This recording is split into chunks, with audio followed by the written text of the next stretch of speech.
అంటే ఇప్పుడు కేవలం మన శ్వాసను గమనించటం వినడానికి చాలా సింపుల్గా ఉంది కదా, కానీ ఇదే అభ్యాసం జ్ఞానోదయానికి ఒక సంపూర్ణమైన సూటి మార్గం అంటే అది నమ్మడానికి కొంచెం కష్టంగా ఉంటుంది. ఏదో ఆధ్యాత్మిక షార్ట్కట్లా అనిపిస్తుంది. ఈరోజు మనకు అందిన సమాచారంలో ఈ ఆలోచన వెనుక ఉన్న లోతైన తర్కాన్ని, ఒక క్రమపద్ధతిని విశ్లేషించారు. ఊపిరి పీల్చుకోవడం నుండి జ్ఞానోదయం వరకు సాగే ఈ ప్రయాణంలో అసలు రహస్యమేమితో చూద్దాం. అవును, ఈ విశ్లేషణకు మూలం బౌద్ధ గ్రంథాలలో చాలా ముఖ్యమైనదిగా భావించే ఆనాపానసతి సుత్తం. మధ్యమ నికాయలోనిది. అవును, 118వ సుత్తం. దీని ప్రత్యేకతేంటంటే శ్వాస మీద ధ్యాస పెట్టే ఒకే ఒక్క అభ్యాసం మనల్ని దశలవారీగా ఒకదాని తర్వాత ఒకటిగా విముక్తి వైపు ఎలా నడిపిస్తుందో ఒక సైంటిఫిక్ పద్ధతిలో వివరిస్తుందన్నమాట. అంటే ఇదేదో మాయ కాదు, ఒక మానసిక ప్రక్రియ. ఖచ్చితంగా. ఈరోజు ఈ ప్రక్రియను విడమర్చి చూద్దాం.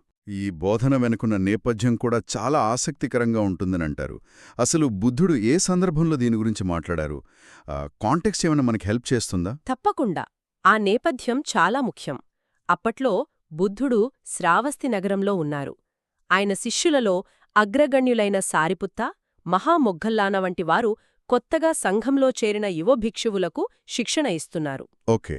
ఆ యువ భిక్షువులు అసాధారణమైన పట్టుదలతో, శ్రద్ధతో సాధన చేస్తున్నారు. వారి పురోగతి అందరినీ ఆశ్చర్యపరిచింది. వారి పురోగతి ఏ స్థాయిలో ఉంది? మనకేమైనా ఉదాహరణ ఉందా? ఉంది. వారి పురోగతి ఎంత అద్భుతంగా ఉందంటే వారి సాధనకు ఎలాంటి ఆటంకం కలగకూడదని బుద్ధుడు తాను చేయాల్సిన ప్రయాణాన్ని ఏకంగా 1 నెలపాటు వాయిదా వేసుకున్నారు. 1 నెలపాటు అంత ప్రాముఖ్యతిచ్చారన్నమాట. అవును. వారి అభివృద్ధిని చూసి అందరికీ వర్తించే ఒక సంపూర్ణ మార్గాన్ని బోధించాలని ఆయన నిర్ణయించుకున్నారు. ఒకే ఒక్క అభ్యాసంతో మొదలుపెట్టి చివరి గమ్యాన్ని చేరే మార్గం. ఆ అద్భుతమైన పద్ధతే ఆనాపానసతి, అంటే శ్వాసమీద నిరంతర ధ్యాస. సరే, బుద్ధుడు ఈ పద్ధతిని అంత ముఖ్యమైనదిగా భావించారంటే దాని వెనుక బలమైన కారణం ఉండి ఉండాలి. ఈ మూలం ప్రకారం ఈ శ్వాసాభ్యాసం మనలో 7 జ్ఞానోదయ కారకాలను మేల్కొలుపుతుంది. ఆ మాట వినడానికి చాలా గంభీరంగా ఉంది కదా, అసలవేంటే? వాటిని పాలీ భాషలో సత్తబొజ్జంగా అంటారు. సత్తబొజ్జంగా? బోధి అంటే జ్ఞానోదయం, అంగ అంటే కారకం. సింపుల్గా చెప్పాలంటే ఇవి జ్ఞానోదయానికి కావలసిన పదార్థాలు లాంటివి. ఓ, ఇంట్రెస్టింగ్. అవి వరుసగా 1 సతి అంటే స్మృతి, మనం చేస్తున్న పని మీద పూర్తి ఎరుక. Okay, mindfulness. అవును. 2 ధమ్మ విచయ అంటే ధర్మ విచారణ, మనం గమనిస్తున్న దాని స్వభావాన్ని లోతుగా పరిశీలించడం. 3 విరియ పట్టుదల, అలసిపోకుండా ప్రయత్నించడం. 4 పీతి, ఇదొక రకమైన అనిర్వచనీయమైన ఆనందం లేదా ఉత్సాహం. 5 పస్సద్ధి ప్రశాంతత. 6 సమాధి అంటే ఏకాగ్రత. ఇక చివరిది 7 ఉపేక్ష అంటే తటస్థత, దేనికి అంటుకుండా నిర్లిప్తంగా గమనించడం. ఒక్క నిమిషం, ఇక్కడే నాకొక సందేహం వస్తుంది. మీరు చెప్పిన మొదటి 2 సతి అంటే ఎరుక, ధమ్మ విచయ అంటే పరిశీలన, ఈ 2 దాదాపు ఒకేలా అనిపిస్తున్నాయి. వాటి మధ్య ఉన్న స్పష్టమైన తేడా ఏమిటి? అది చాలా మంచి ప్రశ్న. చాలామందికి ఈ సందేహం వస్తోంది. సతి అంటే కేవలం గమనించడం, శ్వాస లోపలికి వస్తోంది, బయటకు పోతోంది అని తెలుసుకోవడం. జస్ట్ నోటీస్ చేయడం. అవును, అక్కడ ఎలాంటి విశ్లేషణ ఉండదు, ఉన్నది ఉన్నట్లుగా చూడటం. కాని ధమ్మవిచయ ఒక అడుగు ముందుకు వెళ్తుంది. ఎలా? అది ఎందుకు అని అడుగుతోంది. ఈ శ్వాస ఎందుకింత వేగంగా ఉంది? నా మనసులో ఉన్న ఆందోళన వల్ల. ఈ శ్వాస ఎందుకింత నెమ్మదిగా, ప్రశాంతంగా ఉంది? మనసు నిశ్చలంగా ఉండటం వల్ల. ఇలా కారణాల్ని విశ్లేషించడం, దాని స్వభావాన్ని లోతుగా అర్థం చేసుకోవడం, అది పరిశీలన కిందికి వస్తోంది. అర్థమైంది. ఒకటి వాట్ అయితే రెండోది వై అన్నమాట. సరిగ్గా చెప్పారు. సరే, 7 ఉన్నతమైన మానసిక స్థితులు మన దగ్గర ఉన్నాయి. కానీ మనము రోజూ చేసే సాధారణ శ్వాస ప్రక్రియకు ఈ గంభీరమైన స్థితులకు మధ్య సంబంధమెలా ఏర్పడుతోంది? కేవలం ముక్కు దగ్గర గాలిని గమనిస్తే ఇవన్నీ ఎలా వస్తాయి? ఈ మూలంలో మొదటి అడుగుగా కాయానుపස්සన అంటే శరీరం మీద ధ్యాస గురించి చెప్పారు కదా, అక్కడ నుండి ఇదెలా మొదలవుతోంది? సరిగ్గా అడిగారు. ఇక్కడే అసలు ప్రక్రియ ఉంది. ఈ సుత్తంలో మొత్తం 16 దశలు ఉన్నా మొదటి 4 శరీరం మీద ధ్యాసకు సంబంధించినది. వాటిని చూద్దాం. ఓకే. మొదటి 2 దశలు చాలా సింపుల్. లోపలికి వెళ్లే శ్వాస పొడవుగా ఉందా అంటే దీర్ఘంగా, లేదా పొట్టిగా ఉందా రస్సం అని తెలుసుకోవడం. మ్మ్. ఇక్కడ వాడిన పదం భజానాతి అంటే తెలుసుకుంటున్నాడు. మనసు ఎక్కడికో పారిపోకుండా శ్వాస అనే ఒక లంగరకు, యాంకర్కి కట్టివేయడానికి ఇది మొదటి అడుగు. ఓకే. అంటే ప్రారంభంలో మనసు ఎటూ వెళ్లకుండా శ్వాస మీద నిలపడానికి ఇదొక టెక్నిక్. ఖచ్చితంగా. ఇక 3వ దశలో ఇక్కడ సాధన మరింత సూక్ష్మంగా, లోతుగా మారుతోంది. అంటే ఇంకా డీప్గా వెళ్తుందన్నమాట. అవును. శ్వాస యొక్క పూర్తి చక్రాన్ని అనుభూతి చెందడం. సబ్బకాయ పటి సంవేది అంటే గాలి ముక్కును తాకిన సున్నితమైన ప్రారంభం, ఊపిరితిత్తులలోకి వెళ్లే మధ్యభాగం, ఆగి బయటకొచ్చే ముగింపు. వావ్. అంతేకాదు 2 శ్వాసల మధ్య ఉండే అతి చిన్న విరామాన్ని కూడా గమనించడం. ఆ గ్యాప్ని కూడా. అవును. ఇక్కడే ఒక ముఖ్యమైన మార్పు జరుగుతుంది. తెలుసుకోవడం నుండి అంటే పజానాతి నుండి శిక్షణ పొందడం లేదా సిక్కతి అనే స్థాయికి సాధన వెళ్తుంది. అంటే ఇదొక సంగీతకారుడు స్వరాలను కేవలం వినడం నుండి వాటిని ఒక వాయిద్యంపై సాధన చేయడం వైపు వెళ్ళినట్లు అన్నమాట. ఆ మొదట కేవలం వింటారు, తర్వాత దాన్నే ఒక నైపుణ్యంగా మలుచుకుంటారు. ఇది యాదృచ్ఛిక గమనక కాదు, ఒక క్రమబద్ధమైన శిక్షణ. అద్భుతమైన పోలిక. మీరు చెప్పింది 100% నిజం. ఇక 4వ దశ శరీరాన్ని ప్రశాంతపరచడం, పస్సంభయం కాయ సంఖారం. ఈ లోతైన సూక్ష్మమైన గమనిక ఫలితంగా మన శరీరం, శ్వాస అవి వాటంతట అవే నెమ్మదించి ప్రశాంతంగా, నిశ్చలంగా మారతాయి. అంటే మనం బలవంతంగా ప్రశాంతంగా ఉండాలని ప్రయత్నించం. అస్సలొద్దు. అది సహజంగా జరుగుతుంది. ఇక్కడే అసలు మ్యాజిక్ ఉన్నట్టుంది. మనం కేవలం శ్వాస పొడవున గమనిస్తున్నాం, దాని పూర్తి చక్రాన్ని చూస్తున్నాం, శరీరాన్ని ప్రశాంతపరుచుకుంటున్నాం. ఈ సింపుల్ శారీరక ప్రక్రియ మనం ముందుగా చెప్పుకున్న ఆ 7 ఉన్నతమైన జ్ఞానోదయ కారకాలను ఎలా ప్రేరేపిస్తుంది? ఈ రెండింటి మధ్య ఉన్న లింక్ ఏమిటి? ఇది ఒక డామినో ఎఫెక్ట్లా పనిచేస్తుంది. మనం ఒకదాన్ని సరిగ్గా చేస్తే మిగతావన్నీ వాటంతట అవే జరుగుతాయి. చూద్దాం. మొదట సతి లేదా స్మృతి. మనస్సు పక్కకు వెళ్ళినప్పుడల్లా దాన్ని మళ్లీ మళ్లీ శ్వాసమీదకు తీసుకురావడం వల్ల ఎడతెరిపిలేని స్మృతి అంటే అసమ్ముఠ సతి ఏర్పడుతుంది. ఓకే. ఇది మొదటి కారకం యొక్క ప్రారంభం. ఆరద్ధో హోతే అంటారు. అంటే మనసు ఏ ఇతర ఆలోచనలోకి జారిపోకుండా నిరంతరం శ్వాస అనే వర్తమాన క్షణంలో నిలుస్తుంది. అవును.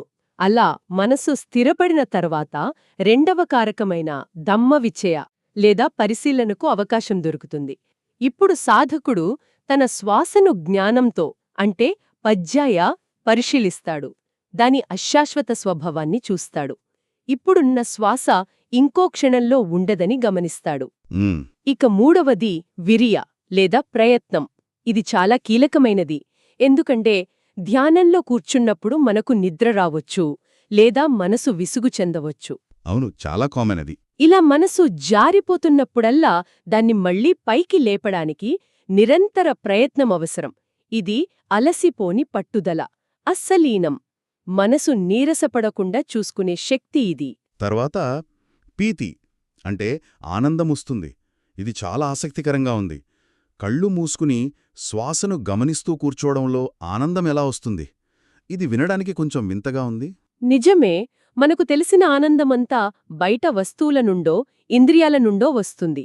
కాని ఇది అలాంటిది కాదు.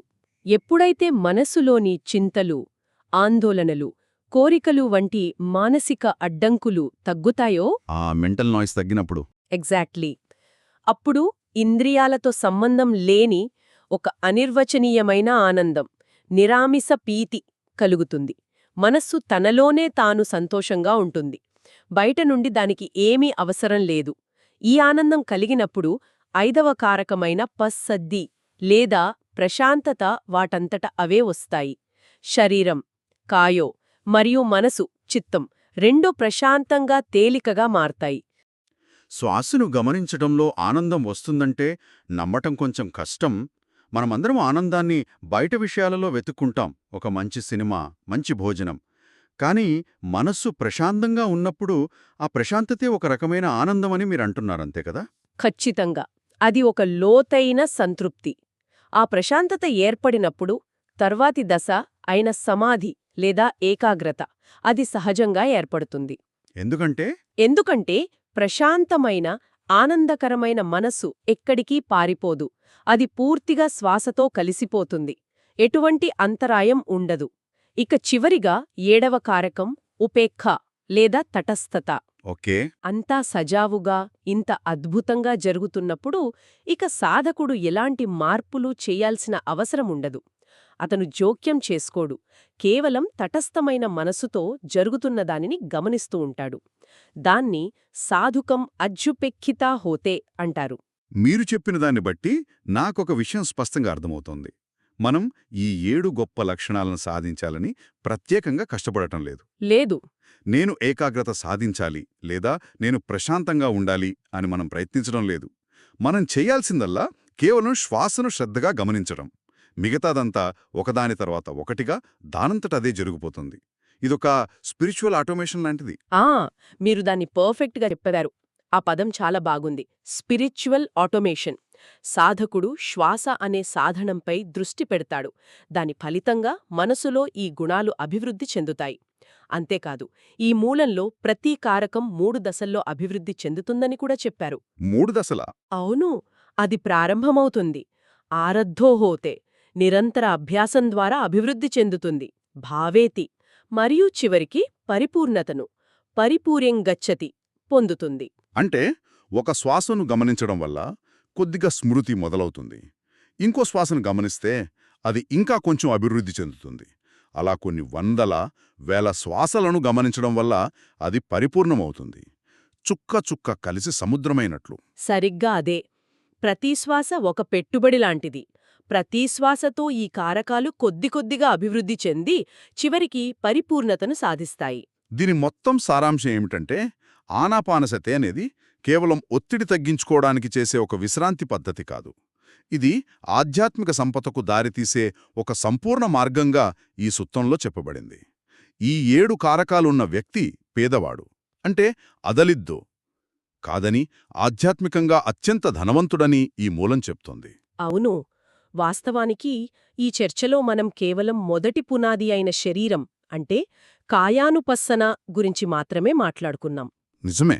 ఇదే సూత్రం మన అనుభవంలోని మిగతా పొరలకు కూడా వర్తిస్తుంది. అంటే మన అనుభూతులు, వేదనానుపස්සన, మనసు యొక్క స్థితులు, కోపం, సంతోషం వంటివి, చిత్తానుపස්සన, చివరికి మన ఆలోచనల స్వరూపాన్ని ధమ్మానుపස්සన గమనించడానికి కూడా ఇదే పద్ధతిని వాడవచ్చు. అంటే ఈ ఒక్క టెక్నిక్ మన అనుభవంలోని ప్రతి పొరను శుద్ధి చేయగలదు. అవును. అంత పవర్ఫుల్ ఇది. ఈ మూలం ఒక సాధారణ శ్వాస నుండి జ్ఞానోదయం వరకు అంచెలంచెలుగా చాలా క్రమబద్ధమైన కారణకార్య సంబంధంతో కూడిన మార్గాన్ని మన కళ్లముందు ఉంచుతోంది. ఇదొక ఆలోచనను రేకెత్తిస్తోంది. ఒక సానుకూల దిశలో మనసును ఇంత ఖచ్చితంగా ఒక ఇంజనీరింగ్ ప్రాజెక్ట్లా తీర్చిదిద్దగలిగితే మరి మనకు తెలియకుండా రోజూ మనం మనసుకు ఇచ్చే ఏ సూక్ష్మమైన శిక్షణలు అంటే సోషల్ మీడియా చూడటం, అనవసరమైన విషయాల గురించి ఆందోళన చెందటం వంటివి దాన్ని ఏ ప్రతికూల దిశలలోకి నడిపిస్తున్నాయి?